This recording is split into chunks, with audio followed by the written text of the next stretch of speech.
The 28-year-old Living Coast Discovery Center, formerly the Chula Vista Nature Center, is 6 miles south of downtown on the Sweetwater Marsh National Wildlife Refuge. The aquarium is $200,000 in the hole and is asking for the public's help to keep its doors open. Here from the Discovery Center are Sherry Langston and Blue, a burrowing owl. Welcome to you both. Hi, thank you. Thanks for having us. It's not often I get to welcome an owl onto this set. Tell us a little bit more about Blue and why he's here today. Yeah, so Blue is a burrowing owl. They're native to the San Diego region, and that's something that we focus on at the Living Coast Discovery Center, our animals that we have right here in our backyard. And Blue's with us as an educational ambassador.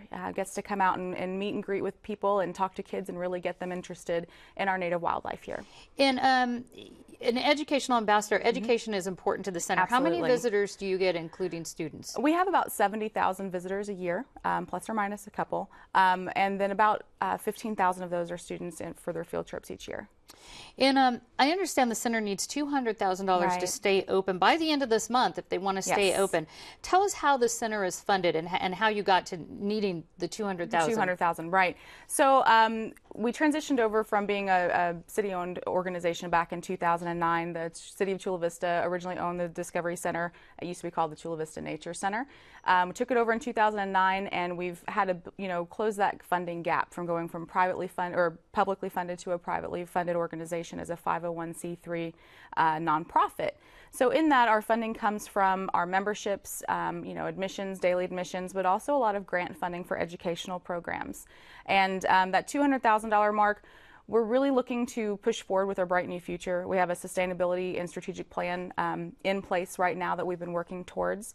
And that $200,000 will not only allow us to keep our doors open to the public, but will actually give us a push to move into that sustainable future that we need.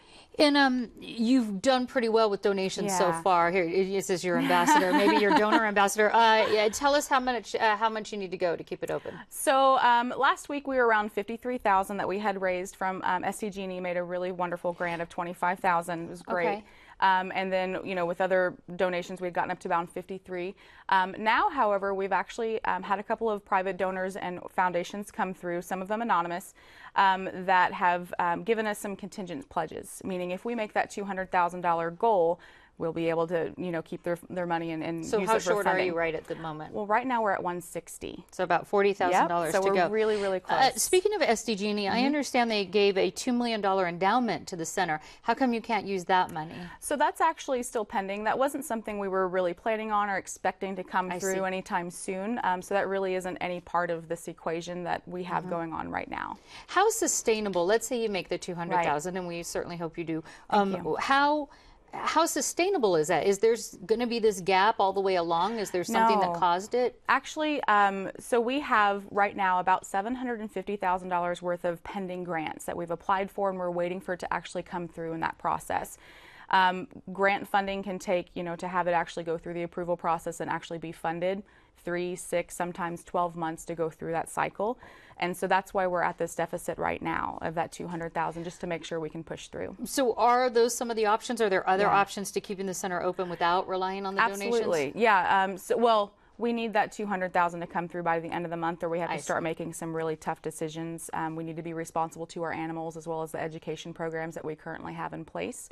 So if we're not able to make that 200 mark by October, then we have to start making some of those hard decisions and progressing with the closing plan. Well, we're looking really hi, how are you, Blue? What's going to happen to Blue and the animals if this center were to close? Well, if the absolute most unfortunate thing happened and we would have to close our doors to the public, we are working on finding them long-term, homes for them, the best homes that we can. So we've had people say, well, what if I make this donation now and you're not able to stay open? Well, whatever donation you've made will be used towards, for the animals to make sure they don't just get a home, they get the best home that we can find for them. All right. Sherry Langston and Blue, the burrowing owl, thank you both for joining us. Thank you so much. You're just chilling out.